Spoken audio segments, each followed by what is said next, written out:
What is up, guys? It's Jacob from QuadHunting, and since we had the top 5 Lions quarterbacks since 1966 already this week, now it is time for the bottom 5 Lions quarterbacks since 1966.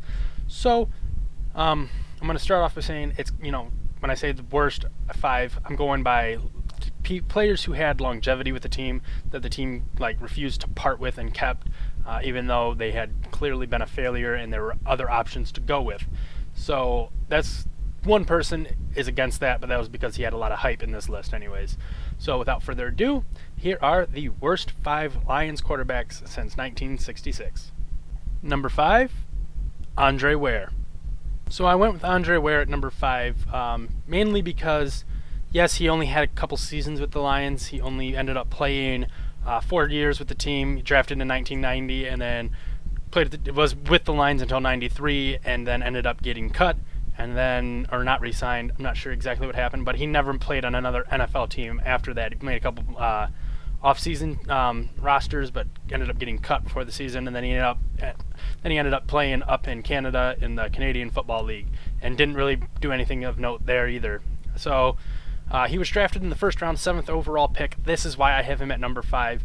He was drafted the year after Barry Sanders, and we had 2 Heisman Trophy winners back-to-back. So, in the first round, so you're thinking Lions may be turning around. They got their all-star running back now, a Hall of Fame guy that ended up being in the Hall of Fame later. And now they've got the quarterback. He's going to be good. But he ended up never being able to win the starting quarterback role with the team. But so he never really had the opportunity to show what he could do until the end of the seasons, when usually the Lions were out of the playoffs or were in the playoffs and they were just keeping their starting quarterback healthy. And his stats in those games were not very good. It was only 51.5% completion, 2,861 yards, 5 touchdowns, 8 interceptions. So that is not numbers you would expect from a former Heisman Trophy winner. At that point, Heisman Trophy winners were still considered to be good football players in the NFL. Andre Ware certainly was not. He went against that. Now Heisman Trophy winners usually, it's just because the guy won the Heisman doesn't mean he's going to be a great NFL player. So he did make 2 playoff appearances with the team, but usually that was when the starter was hurt. One of the games was he came in for a snap and had -2 rushing yards, and that was it. But since he made an appearance in the playoffs, I put it in there. So Andre Ware comes in at number 5. Number 4, Rodney Peete. Rodney Peete was drafted in the 6th round by the Lions in 1989. So he was drafted 1 year before Andre Ware, who was number 5. And he actually left the Lions the same year as Andre Ware. They both competed against each other for playing time as a starter and backup. I think there was another quarterback in there at that point. Not 100% sure. But anyways, he really didn't do all that much with the Lions. He had, in those 5 years, 57% completion rate, 8,164 yards, 38 touchdowns, and 49 interceptions. So he threw 11 more interceptions than he did touchdowns in his 5 years with the Lions. No playoff appearances with the Lions. He did end up having 3 in the NFL after he left the Lions, 1 with Dallas, and then 2 with Philadelphia, and the one with Philadelphia was a win against the Lions, where he started and finished the game.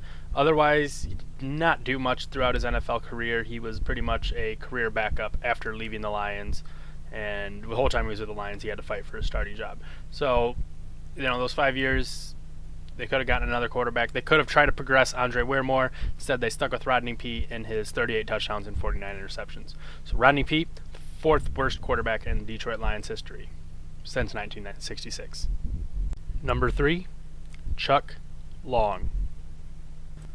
The reason I have Chuck Long above Rodney Peete is pretty simply because he was drafted in the 1st round with the 12th overall pick by the Lions in 1986.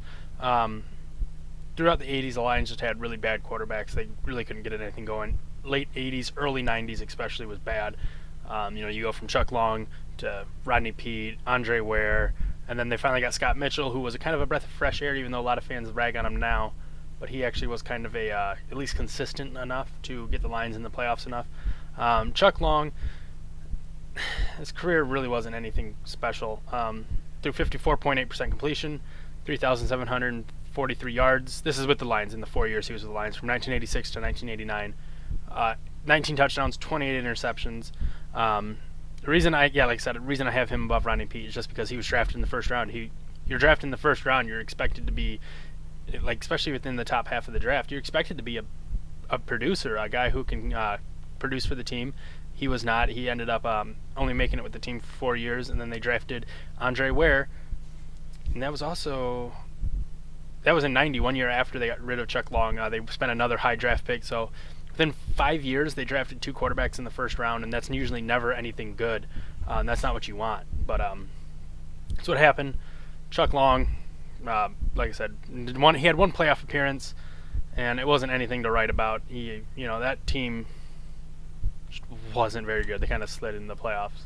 But anyways, Chuck Long, third worst Lions quarterback since 1966. I'm going to say it enough, I'm going to remember it. Number 2, Eric Hipple.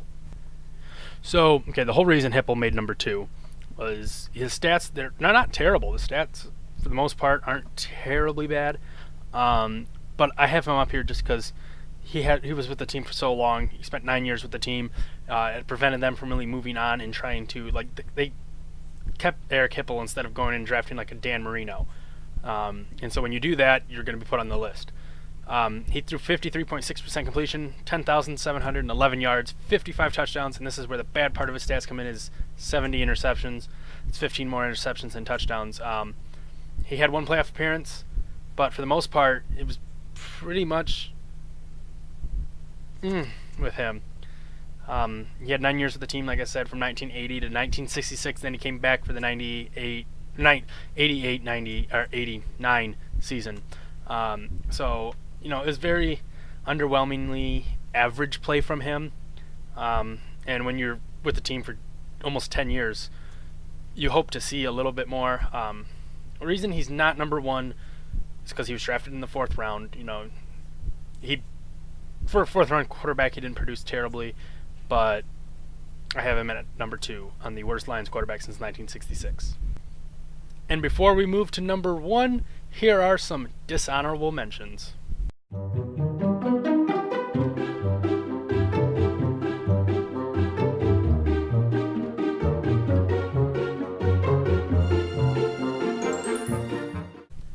And the worst Lions quarterback since 1966 is Joey Harrington. Yes, I know I put Joey Harrington in the honorable mentions for one of the best quarterbacks since 1966. And that's just because of how crappy the Lions quarterbacks have been since then. I was basically going on stats-wise. I forgot about the whole draft position and all that when I was making that list. He really... those Matt Millen years were really rough on the Lions.